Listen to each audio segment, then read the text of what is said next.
Donnie and Dolly. The team is supported by ableauctions.ca. Closing your business? We can help.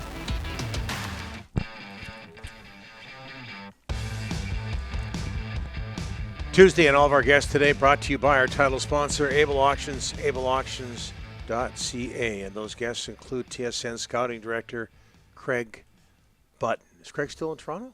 Yeah. Well, Craig joins us now from Toronto. Craig, thanks for the news, sir. How are you? I'm good. Lots of Blue Jays fever going on across the country, but certainly in Toronto. Think about this. Montreal, Toronto opening up the NHL season, and nobody's even talking about it. Yeah. I mean, that's a Wednesday night game.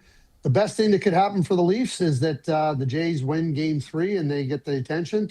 Because if the Jays are playing on Wednesday night, nobody will be paying attention to the Leafs Canadians. Can you imagine somebody saying that? Yeah.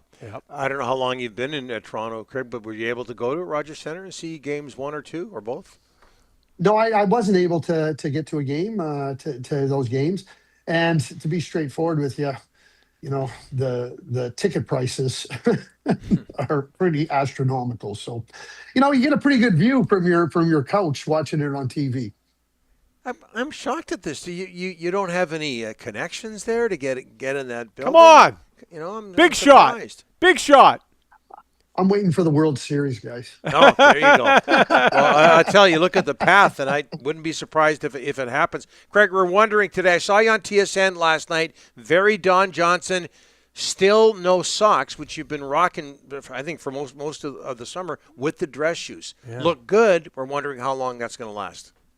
It's over. Season begins today. No more shows without socks. Like, you know, when you get into the summer months, late spring, you know, you want to get out of your winter wear, your cover-ups, I like to call them, whether it be a coat, a sweater, socks. So, you know, and I don't like socks, but there comes a time when you got to start wearing socks again. So it was the end of the off season. Today begins. Socks go back on. Anti-sock. Okay, hockey. Your reaction to Connor McDavid's a stunning 2-year extension, 12.5 per. Well, I think like everybody, Donnie and Rick, it was stunning. I was not stunned that he signed. I was not stunned that it was a 2-year deal. But when you heard that, I first heard, it'll be below 15 million. And I go, okay, so you'll take 14.1. Like, that's what I thought. Mm-hmm. Then I saw 12.5, and I think that's the stunning thing. Connor McDavid has been in full control of this process from day one. If he would have phoned Stan Bowman yesterday and he would have said to Stan Bowman, you know, this is our deal and I want 19 million times 2, Stan would have said, okay. Like there was no negotiation going on. Connor was examining and determining what would be best for him with a chance to win. He's unique. He's a unicorn in that regard. And this is an opportunity now for the Edmonton Oilers. It's a gift. It is a gift that Connor McDavid has given the Edmonton Oilers to have money, to work on the roster, to solidify it and strengthen it. Because Connor McDavid is very clear. And his words have spoken, his actions have spoken. He's focused on one thing. That's winning a Stanley Cup or 2 or 3. That's where he's at. That's what he wants to see. And what I would say right now is, Edmonton Oilers management, you're on the clock. Yeah. Okay, I was just going to ask you about they're on the clock. They got 3 years to win a cup, or probably, Craig, you know that he's gone. Now the cap is going up, and he saved them a ton of money. Saved them a ton of money. They have no excuses anymore, Craig, in Edmonton. You are spot on, Rick, and that's exactly what you want. Like when I say he put management's feet to the fire. You know, so very few players in any sport are able to dictate terms and dictate what I call, when I say in control, he's not trying to flex his muscles and say, you do this or else. He's saying, here's what it's going to take for me to be here. Here's what I need to see from you. Keep this in mind. For 2 straight years, they've been in the Stanley Cup final. Yeah. He's been up front and up close to understanding how they got that far and why they fell short. So now for management, and Rick and Donnie, we hear this all, oh, it's hard to do this. Mm-hmm. Oh, really? Okay, good. Any manager that tells me how hard it is, either get to doing the work, and if you're going to tell me how hard it is, I'll get a new manager. For Stan Bowman, it's really clear now. And the good thing for Edmonton, Stan Bowman's been through this. Stan Bowman's been through this in Chicago with respect to trying to find different ways to add players, because everybody has to do it differently. And when you when you've traded picks and you don't have a lot of young players, you got to look at different areas to do it. That's Stan's mandate now, and there are zero excuses. I thought Mike Johnson, in discussions on Sports Center and on the panel on the season preview show, he said, Connor McDavid now, if it doesn't end up being a result that ends up in a Stanley Cup and he does depart Edmonton, he will be feted on his way out of Edmonton because he did everything possible to give Edmonton management a chance to surround him and others to win a cup. All right, Craig, the Canucks open up the regular season Thursday. Just looking at the roster, what's your gut saying about the talent and exactly your expectations for this hockey club this year? I don't know if you saw my little bracketology. I have the Vancouver Canucks in the playoffs. Oh. It's up there on tsn.ca. I have them third in the Pacific Division, and behind Vegas and behind the Edmonton Oilers. But I think they're a playoff team. I think Kevin Lankinen coming in last year, unknown and maybe a little uncertain to what he was capable of doing, showed that he's capable. That will help Thatcher Demko. We know how good Thatcher is. A tandem in the net will be good. A healthy Philip Hronek will be good. A healthy Quinn Hughes, who's a massive difference maker in the league. Besser comes back. Pettersson looks, we keep talking about Pettersson being 15 pounds heavier. He looks lighter. He looks lighter on the ice. He looks like he's dancing again. He looks like he's having fun. He's shooting the puck. Last year with some of the NHL edge statistics, his speed was down, his shot velocity was down. He looks good. And Mike Johnson, again, quoting him again, he said, there's also a weight mentally when you're not doing well. And again, he's lighter. He looks good. Philip Hedl can be a really good second-line center in my view. I think that this is a team that has a chance to really put last year in the rearview mirror and really put it out of sight, quite frankly.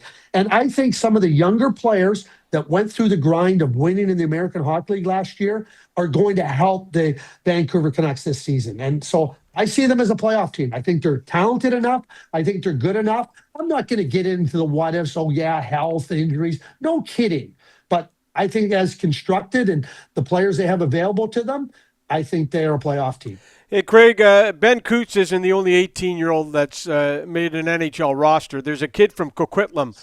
Ben Kendall, 11th overall Penguins. A lot of people surprised he went at 11th overall, and now he's in the opening night roster. What about this kid? What can you tell us about him? Well, I mean, Ben is a good player. I mean, you don't get drafted 11th overall by accident. I mean, he's gifted, he's skilled, he's smart.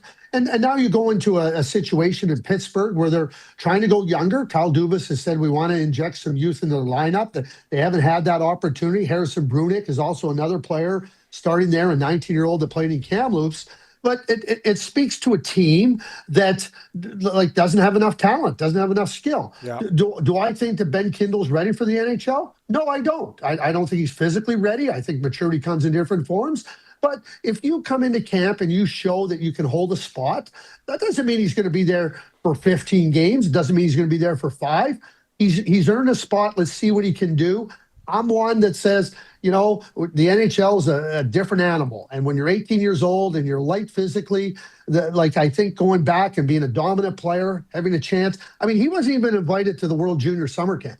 Yeah. And, when you start to think about, he hasn't even competed at the World Junior level. Now you're thrusting him to the NHL level.